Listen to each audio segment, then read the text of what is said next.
ప్రియమైన దేవుని సంగమా, దేవుని నామంలో మీ అందరికీ శుభ శుక్రవారం యొక్క ఈ శుభాకాంక్షలు తెలియజేసుకుంటున్నాను.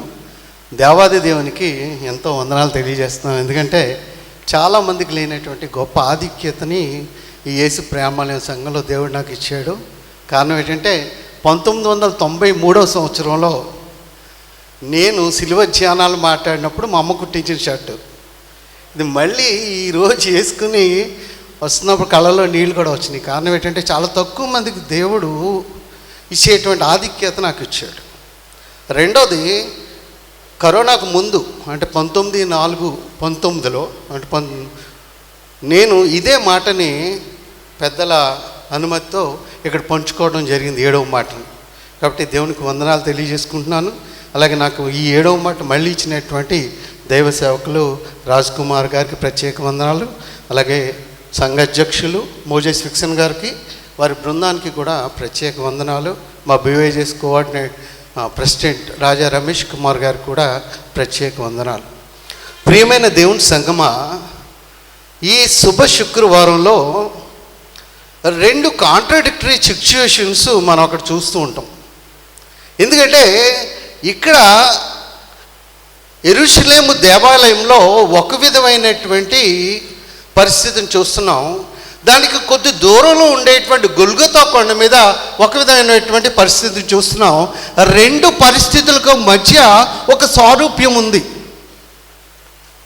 యెరూషలేము దేవాలయంలో పస్కా బలి పశువుని బలి చేసేటువంటి సందర్భం, విమోచన కొరకు పస్కా బలి పశువుని బలి చేయటువంటి సందర్భంలో ఆ పస్కా బలి పశువుని ఎప్పుడైతే 3 గంటల సమయంలో యాజకులు పస్కా బలి పశువుని ఇచ్చి బూరలు ఊదే సమయానికి ఇక్కడ ఈ గొల్గొతా కొండ మీద యేసు 7వ మాటను పలుకుతూ ఉన్నాడు. అక్కడ పాప పరిహారార్థం ఏదైతే రక్త ప్రోక్షణ జరుగుతుందో, చాలా కాలంగా జరుగుతున్నటువంటి రక్త ప్రోక్షణ పాప పరిహారార్థం, ఇక్కడ సిలువ మీద దానికి అంతాన్ని పలుకుతూ ఉన్నాడు. సిలువ మీద ఎప్పుడైతే 7వ మాట పలకబడిందో, ఇక్కడికంటే ఎక్కువగా అక్కడ యాజకులు దే విట్నెస్డ్. అక్కడ వాళ్ళకి అర్థమైంది ఏంటంటే దేవాలయపు చెర 2గా చినిగిపోయింది. అప్పటి వరకు కూడా పరిశుద్ధ అతి పరిశుద్ధ స్థలంలోనికి యాక్సెస్ లేనటువంటి ప్రతి మానవుడికి కూడా ఈ మాట ద్వారా యాక్సెస్ కలిగింది. అంటే దేవుడు ఏదైతే ఆత్మస్వరూపుగా ఉండి మానవునిలో జీవవాయువు ఊది, ఆదికాండము 2వ అధ్యాయం 7వ వచనంలో మనం చూస్తాం. నరుని చేసి ఆయన ఆత్మనివలే జీవవాయువు ఊదిన తర్వాత నరుడు జీవాత్మ ఆయను. ఈ జీవాత్మ అయినటువంటి నరుడు తర్వాత పాపం చేశాడు. పాపానికి అనేకమైనటువంటి అర్థాలు మనం ఇస్తూ ఉంటాం. డిఎల్ మోడీ అనేటువంటి ఓ మహాభక్తుడు చెప్తాడు, పాపానికి అర్థం ఏంటి అని అడిగితే, పాపానికి అర్థం దేవుని కంటే నేను ఎక్కువ వాడిని, నాకంటే ఎక్కువ తెలుసు అనుకుంటమే పాపం అని చెప్తాడు. అంటే అక్కడ అవ్వ ఆదాము దేవుని కంటే మాకు ఎక్కువ తెలుసు అనుకోవడం వల్ల పాపం చేశారు. పాపం చేసిన వెంటనే ఒక పని జరగాలి. అదేంటంటే ఆజ్ఞాతిక్రమే పాపము, పాపమునకు జీవం, మరణం జరగాలి. జరిగిందా? జరిగింది. ఎప్పుడైతే వీళ్ళు పాపం చేశారో అక్కడ ఒక బలి జరిగింది. ఆ బలి మాత్రం మనిషి కాదు కానీ ఒక జంతువుని బలిచ్చి వాటి యొక్క చర్మాన్ని తీసుకొచ్చి వీళ్ళకి చొక్కాలుగా తొడగడం జరిగింది. అప్పటి వరకు కూడా లివింగ్ బీయింగ్ అని చెప్తాం మనం. ఆత్మ మనిషిలో ఉన్నప్పుడు he's called a living being, అన్ని జంతువుల్లో ఉండేటువంటిది. ఎప్పుడైతే వీళ్ళు పాపం చేశారో ఆ లివింగ్ బీయింగ్ వల్ల ఇట్స్ బికమ్ హ్యూమన్ బీయింగ్. ఇక్కడ ఆత్మ అనేటువంటి దానికి 2 అర్థాలను మనం తీసుకుంటాం గ్రీక్లో. సైకి, న్యూమా 2 ఉంటాయి మనకి. స్పిరిట్, సైకి, న్యూమా అంటే స్పిరిట్. స్పిరిట్ అంటే it's an invisible force which acts, మన మీద పనిచేసేటువంటి ఒక ఫోర్స్. అది దేవుని ఆత్మ. ఎప్పుడైతే దేవుని ఆత్మ జీవాత్మ అయినప్పుడు దీన్ని మనం సైకి అంటాం, దాన్ని సోల్ అంటాం. ఈ ఆత్మకి జీవాత్మకి మధ్య ఉండేటువంటి తేడా ఏంటంటే ఆత్మ అనేటువంటిది నిత్యము, ఆత్మ అనేటువంటిది సత్యము, ఆత్మ అనేటువంటిది కల్మషం లేనటువంటిది, ఆత్మ అనేటువంటి శక్తి కలది. బట్ వేరే జీవాత్మ సౌలు వచ్చేసరికి దీనికి అనేకమైనటువంటి లక్షణాలు ఉన్నాయి, రకరకాలైనటువంటి లక్షణాలు అన్నీ ఉన్నాయి. కాబట్టే తిరిగి మారు మనసు పొందని తిరిగి జీవించడం అంటే ఈ ఆత్మలో ఉండేటువంటి సౌల్ని స్పిరిట్గా మనం మార్చుకోవడం. ఇక్కడ అది జరిగేటప్పుడు మనకి లూకాసు వార్త యోహాను సువార్త మత్తయి సువార్త 3వ అధ్యాయం 14 నుంచి 15 వచనాలు చూస్తే అక్కడ ఒక అద్భుతమైనటువంటి సంఘటన మనం చూస్తూ ఉంటాం. ఆత్మ అనేటువంటిది కల్పించినప్పుడల్లా కూడా ఒక అద్భుత సంఘటనే. అక్కడ యేసు ప్రభువు బాప్తిసం పొంది ఒడ్డుకొచ్చిన వెంటనే అక్కడ ఒక పని జరుగుతూ ఉంటుంది. సృష్టిలో ఒక అద్భుతమైనటువంటి విట్నెస్ జరుగుతుంది. అక్కడ సృష్టి అంతా, the whole world, the whole universe witness wonderful scene. ఏంటంటే తండ్రి, కుమార, పరిశుద్ధాత్మ ముగ్గురు కూడా కనిపించినటువంటి సందర్భం. కుమారుడు బాప్తిసం పొంది బయటికి రాగానే అక్కడ పరిశుద్ధాత్మ పావురం వల్లే దిగిరావడం మనం చూస్తాం. అదే సందర్భంలో తండ్రి పైనుంచి ఈయనే నా ప్రియకుమారుడు, ఈయన యందు నేను ఆనందించుచున్నాను, ముగ్గురు యొక్క కలయికని అక్కడ సృష్టికి చూపెడతాడు. రెండోది, ఈ మాట పలకడంలో ఇంకొక అర్థం ఏంటంటే, పిలాతు దగ్గరికి వెళ్ళినప్పుడు పిలాతు మనకి చాలా భయంకరమైనటువంటి వ్యక్తి. అలాంటి పిలాతు చాలా అహంభావంతో ఒక మాట మాట్లాడతాడు. అదేంటంటే, నీకు తెలుసో లేదో, నిన్ను శిక్షించడానికి, నిన్ను క్షమించడానికి కూడా నాకు అధికారం ఉందన్నప్పుడు ఈయన వెంటనే ఒక మాట చెప్తాడు, నువ్వెవరు, హూ యు ఆర్, నువ్వెవరు, పైనుంచి నీకు అధికారం ఇవ్వబడితేనే కానీ నువ్వు నన్ను శిక్షించలేవు, నా ఆత్మను తీసుకోవడానికి ఇవ్వడానికి నాకే అధికారం ఉంది. ఈ యొక్క విషయం నెరవేర్చడం గురించి ఆ సిలువ మీద 7వ మాట పలికినట్టు మనం చూస్తాం. ఆ సిలువ మీద పలికినటువంటి 7వ మాటలో అనేకమైనటువంటి అర్థాలు మనం తీసుకోవచ్చు. కానీ 3 అర్థాలని మనం తీసుకుందాం. అసలు 7 అనేటువంటి సంఖ్య గురించి మనం చూస్తే, ఈ 7 అనేటువంటి సంఖ్యను ద నెంబర్ ఆఫ్ గాడ్ అని చెప్తారు, దేవుని యొక్క సంఖ్య. కారణం ఏంటంటే 6 రోజులు కూడా ఆయన సృష్టిని చేసి 7వ రోజున విశ్రాంతి తీసుకున్నాడు. సృష్టి జరిగింది. రెండవది, సిరియా దేశపు శతాధిపతి 7 మార్లు నీటిలో ములిగిన తర్వాత స్వస్థత వచ్చింది. 7 వలన స్వస్థత వస్తుంది. తర్వాత ఏంటంటే ఎరుకో గోడల చుట్టూ కూడా 7 మార్లు తిరిగిన తర్వాత ఎరుకో గోడలు కూలిపోయినాయి. ఇప్పుడే మనం విన్నాం వాక్యం చెప్పినప్పుడు, ఎరుకోలో ఎంత భయంకరమైనటువంటి పాపం ఉంటుందో. కాబట్టి ఆ పాపం కూలిపోవడానికి కూడా 7 మార్లు తిరుగుతారు. 7 సంఖ్య ఇంత పవర్ఫుల్ సంఖ్య. కాబట్టి ఈ 7వ మాటలో దేవుడు తన ఆత్మను అప్పగించుకుంటున్నాడు. ఇది అన్ని గ్రంథాల్లో, అంటే మత్తయి, మార్కు, లూకా, యోహాను సువార్తల్లో ఈ సిలువ గురించి రాయబడింది. కానీ ఒక్క లూకా సువార్తలో మాత్రమే ఈ సిలువలో కలిగినటువంటి 7వ మాటని అక్కడ లూకా సువార్తికుడు రాయడం జరిగింది. నాకు ఈరోజు ఇవ్వబడినటువంటి 7వ మాట, ఆయన బిగ్గరగా కేకవేసి, తండ్రి, నా ఆత్మను నీ చేతికి అప్పగించుచున్నానని పలికి తాను ప్రాణము విడిచాను. చిన్న ప్రార్థన చేసుకుందాం. ప్రేమ గల తండ్రి, దయగల ప్రభువా, నీ వాక్యాన్ని ధ్యానించడానికి, నీ సన్నిధిలో కూడుకోవడానికి మీరు ఇచ్చిన గొప్ప భాగ్యం గురించి వేలాది వందనాలు తెలియజేసుకుంటున్నాం తండ్రి. గొప్ప దేవ, మా ఆలోచనలు, మా యొక్క జ్ఞానం కాకుండా నీ జ్ఞానంతో ఈ యొక్క 7వ మాటని ధ్యానించడానికి మీరు నా యందు ఉండి ఆ ధ్యానాన్ని నీకు ఇష్టపూర్వకంగా మాకు మేలుకరంగా ఉండేటువంటి రీతిలో ఆ జ్ఞానం జరిగించగలిగే భాగ్యాన్ని అనుగ్రహించమని, ఈ చిన్ని మనం మీ సన్నిధి చేర్చుకోమని మా ప్రభును ప్రియకుమారుడైన యేసుక్రీస్తు పేరిట వేడుకొచ్చున్నాం తండ్రి, ఆమేన్. ప్రియమైన దేవుని సంగమా, ఈ 7వ మాట సిలువపై పలికినటువంటి ఈ 7వ మాటను మనం చూసుకుంటే, ఈ 7 మాటల్లో దేవుడు 3 మాటల్ని తండ్రితో పలికాడు, 3 మాటలు తన చుట్టూ ఉండేటువంటి మనుషులతో పలికాడు, 1 మాటని మొత్తం ఉండేటువంటి మానవాళ్ళందరితో కూడా పలికాడు. ఈ 7 మాటల్లో చాలా క్రమమైనటువంటి రీతిలో 7 మాటల్ని జరిగించాడు. ప్రార్థనతో ప్రారంభించాడు, ప్రార్థనతో ముగించాడు. మొదటి మాట తండ్రి అని ప్రార్థనతో ప్రారంభించాడు, చివరి మాట తండ్రి అని ప్రార్థనతోనే ముగించాడు.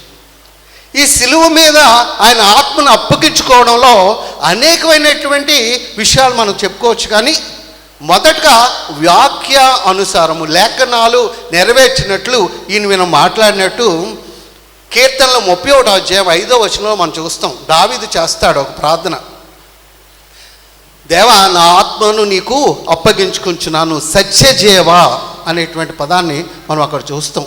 దావీదు కీర్తనలు 31వ అధ్యాయము 5వ వచనంలో ఏదైతే లేఖనము ఆయన ఉందో ఆ లేఖనాన్ని నెరవేర్చడానికి ఈ మాటను పలికినట్టు మనం చూస్తాం.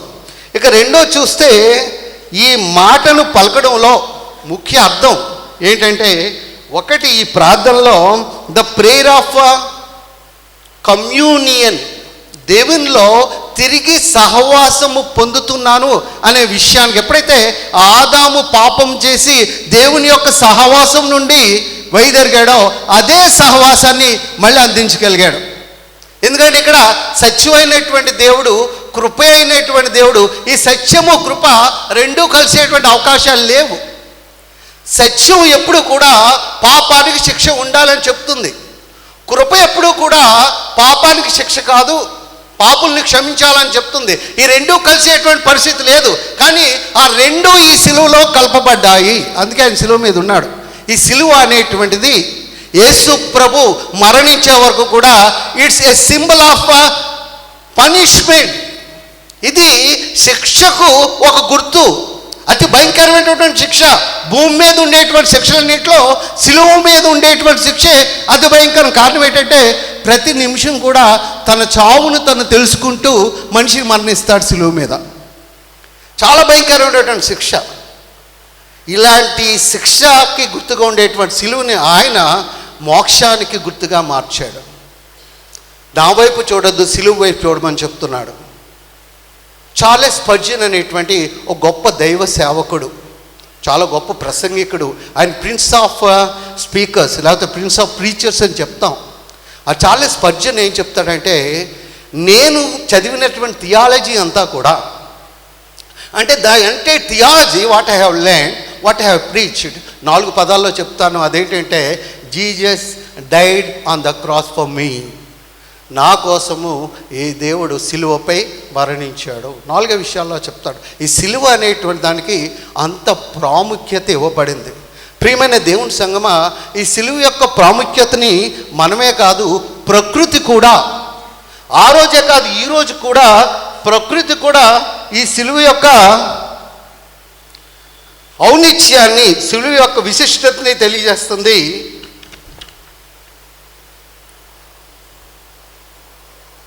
ఈ మీకు అందరికీ కనిపిస్తుంది ఈ పువ్వు ఈ రోజుకి కూడా మన యొక్క పరిశుద్ధ వారంలో, అంటే పరిశుద్ధ వారం ఎప్పుడైతే జరుగుతుందో ఆ వారంలో ఈ పుష్పము ఆస్ట్రేలియా దేశంలో పూస్తూ ఉంటుంది.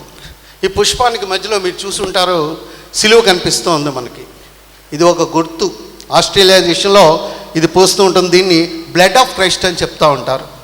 అంటే క్రీస్తు యొక్క ఆ సిలువను మనమే కాదు ప్రకృతి కూడా గుర్తు చేసుకుంటుంది. ప్రకృతి కూడా సిలువను ప్రకటిస్తూ ఉంది.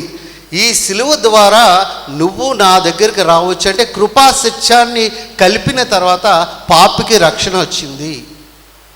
ఎందుకంటే ఆయన చెప్పేటువంటి ప్రతి మాటలో కూడా ఎంతో అర్థం ఉంది. అంత అర్థాన్నంతా తెలుసుకునేంత జ్ఞానం నాకైతే లేదు. కానీ దైవ సేవకులు ఆ అర్థాన్ని 40 రోజుల పాటు మనకు చెప్పుకుంటూ వెళ్ళారు, మనం విన్నాం. ఇక్కడ మొదటిది ఈ ప్రార్థనలో ద ప్రేయర్ ఆఫ్ కమ్యూనియన్, దేవునితో తను మళ్ళీ తిరిగి నేను దేవునితో మళ్ళీ తనకు ఉండేటువంటి సహవాసాన్ని తెలియజేయడానికి ఈ మాటను మనం పలుకున్నట్టు చూస్తున్నాం. రెండోది చూసుకుంటే ద ఫెయిర్ ఆఫ్ కాన్ఫిడెన్స్, ఒక కాన్ఫిడెన్స్ని ఆయన మనకు చెప్తూ ఉన్నాడు. నువ్వు ఎప్పుడైతే ఈ సిలువ వైపు చూసేవో దేవుడు చెప్తాడు, నువ్వు నన్ను వెంబడించినట్లు వెంబడించగోరితే నీ సిలువను ఎత్తుకొని నన్ను వెంబడించు. సిలువపై ఆయన ఏదైతే చూపించాడో, ఏదైతే ఆయన మాదిరి చూపించాడో ఆ ప్రతి ఒక్కదాన్ని కూడా మనం ఎత్తుకుని, ఆ సిలువను ఎత్తుకుని మనం వెళ్ళగలిగితేనే ఆ మోక్షానికి వెళ్తాం. ఈ సిలువ మీద ఇంకో గొప్ప పని చేశాడు ఆయన. అప్పటి వరకు ఏదైతే పరలోకానికి మనిషికి అడ్డుగా ఉందో ఆ అడ్డును తీసి ఒక వారధి, ఒక బ్రిడ్జిని కూడా వేయడం జరిగింది. కానీ ఆయన చెప్తున్నాడు, ఈ బ్రిడ్జ్ ద్వారానే, అంటే నువ్వు నా ద్వారానే, అంటే సిలువ ద్వారానే నువ్వు దేవుని రాజ్యానికి చేరగలవు. ప్రియమైన బిడ్లారా, ప్రియమైన దేవుని బిడ్లారా, మీ అందరికీ ఒక మాట తెలియజేస్తున్నాను. మనం అనుకుంటాం చాలా మంచి వాళ్ళు, చాలా అనేకమైనటువంటి మంచి పనులు చేసేటువంటి వాళ్ళు పరలోకానికి వెళ్తారు, లేకపోతే అనేక మంచి పనులు చేసేటువంటి వాళ్ళకి మోక్షం ఉంటుంది అనుకుంటున్నాం. బైబిల్ చాలా క్లియర్గా చెప్తుంది. మిగతా మతాలకి మన మతాలకి కాంట్రాడిక్టరీ ఉండేటువంటి కారణం ఏంటంటే, ఎన్ని మంచి పనులు నువ్వు చేసినప్పటికీ కూడా సిలువ ద్వారానే నువ్వు దేవుని దగ్గరికి చేరగలుగుతావు. ఈ ఒక్క విషయం గురించే ఈరోజు ప్రపంచంలో అనేకమైనటువంటి అలజడులు జరుగుతున్నాయి. చాలా క్లియర్గా ఆయన చెప్పడం జరిగింది. If you want to reach the heaven through this cross only, అదే చెప్తున్నాడు. ఎందుకంటే ఇక్కడ ఈ సిలువ అనేటువంటిది మామూలుగా మనకు చూపేటువంటి కాదు. ఈ మాటలన్నిటిని కూడా మనం చెప్పుకుంటే, మొదటి మాటలో క్షమాపణ చెప్పాడు. ఆ క్షమాపణ చెప్పడంలో ఆయన చెప్పినటువంటి ఆ క్షమాపణ అక్కడికక్కడే ఇద్దరు మారు మనసు పొందారు. ఒకడు అక్కడ ఉండేటువంటి ఒక శతాధిపతి, ఈ నిజంగా దైవకుమారుడని మనసులో అనుకుని, రెండు ఆయన పక్కన ఉండేటువంటి దొంగ కూడా. ఎప్పుడైతే ఈయన ఆ మాటలు పలికాడో అతనిలో ఒక మార్పు వచ్చింది. ఇమీడియట్గా తన ఆత్మను ఆయన వైపు తిప్పాడు. మనం కూడా మన ఆత్మల్ని దేవుని వైపు తిప్పుకోవాలి. శరీరానికి ఉండేటువంటి విలువ, ఆత్మకు ఉండేటువంటి విలువ, మనకి శరీరాన్ని ఆత్మని ఒకదాని కింద చూసేటువంటి పరిస్థితుల్లో నుంచి మొదటగా ప్రతి క్రైస్తవుడు బయటకు రావాలి. ఎందుకంటే మనం ఆత్మీయమైనటువంటి దేవుడిని నమ్ముకుంటున్నాం. ఆత్మీయానుసారంగా ఉండి ఆయన మనం లీనమవ్వడానికి ప్రయత్నం చేయాలి. అంటే మనం ఆత్మీయమైనటువంటి దేవుని వైపు వెళ్ళడానికి భూమి మీద మనం చేయవలసినటువంటి ప్రతి మాటను కూడా ఆయన సిలువలో పలికాడు. ఇందాక మాట్లాడారు, నా దేవా నా దేవా నన్నెందుకు చెయ్యి విడిచితివి. ఈ మాటలో అక్కడ దేవుడు కుమారుని ఎక్కడా విడవబడలేదు. కానీ ఇక్కడ ఎందుకు విడిచాడంటే, తండ్రికి పాప అంటే ఇష్టం, కానీ పాపానికి విముఖుడు. ఆయన పాపానికి విముఖుడు కాబట్టి తన ముఖాన్ని ప్రక్క తిప్పుకున్నాడు. ఆయన ఎప్పుడైతే ఆ పాప భారాన్ని ఈయన మోసుకుని ఆయన ఆ సిలువ మీద తన రక్తాన్నంతటిని కార్చి ఆ పాప ప్రోక్షణ జరిగించాడో, మళ్ళీ తండ్రితో నేను మళ్ళీ తండ్రితో కలిసానని చెప్పడానికి ఈ మాటలు మాట్లాడుతూ ఆయన సిలువపై తన పలకబడిన తనకి ఇవ్వబడేటువంటి లేఖనాన్ని నెరవేర్చాడు. అంతేకాదు ఈ లాస్ట్ మాటలో ఇంకో లేఖనం కూడా నెరవేరబడింది. అదేంటంటే, ఈయన సాయంత్రం అయిపోతుంది, అక్కడ పస్కా బలి పశువుని ఇచ్చారు, తర్వాత పస్కా పండుగకి వెళ్ళాలి. కాబట్టి ఆ దొంగలు కనుక ఎవరైనా చనిపోకపోతే వాళ్ళకి ఎముకలు కాళ్ళు విడిచేసి వాళ్ళని చనిపోయేటట్టు చేసే పరిస్థితుల్లో అసలు ఈయన బ్రతుకున్నాడా లేదా చూడడానికి ఈయన ఒక బల్లెపోటు పొరుస్తారు. మనకు తెలుసు పంచి గాయాలని, నేను కూడా పాట విన్నాం. ఆ బల్యం లోపలికి వెళ్ళిన తర్వాత it touches the pericardial membrane. చాలా స్పెసిఫిక్గా మనం చూస్తాం, పెరికార్డియల్ మెంబ్రెయిన్ని అది టచ్ అయింది. అంటే గుండె మీద ఉండేటువంటి పొరని ఎప్పుడైతే పెరికార్డియల్ మెంబ్రెయిన్ టచ్ అయిందో ఆ గుండెలో ఉండేటువంటి ఆ కొంచెం రక్తము నీరు రావడం జరిగింది. వాళ్ళు దాని ద్వారా అని చనిపోయాడు అని వాళ్ళు నిర్ధారించుకున్నారు. కానీ ఇక్కడ ఇంకొక లేఖనం కూడా నెరవేరింది. అదేంటంటే, ఆయన ఎముకలలో ఒక ఎముకైనను విరువబడలేదు. ప్రియమైన దేవుని సంగమా, చివరగా సిలువ మీద ఇన్ని శ్రమలు భరిస్తూ అటు మానవుడిగా, పూర్తి మానవుడిగా, పూర్తి దేవుని కుమారుడిగా ఉండేటువంటి క్రీస్తు అనేకమైనటువంటి మాదిరికరమైన విషయాలను మనకు తెలియజేశాడు. ఇది తెలుసుకున్న మనం ఈ సిలువ ధ్యానాల ద్వారా శారీరక విషయాల మీద కాకుండా దైవ విషయాల మీద మనం దృష్టి ఉంచి వాక్యానుసారంగా జీవిస్తూ ఆయన ఆత్మలో మన ఆత్మని లీనం చేసుకునే వరకు కూడా మన పైన సాగాలని మిమ్మల్ని అందరినీ మనస్ఫూర్తిగా ప్రార్థిస్తూ నాకు ఈ అవకాశం ఇచ్చినటువంటి దైవ సేవకులకి వందనాలు.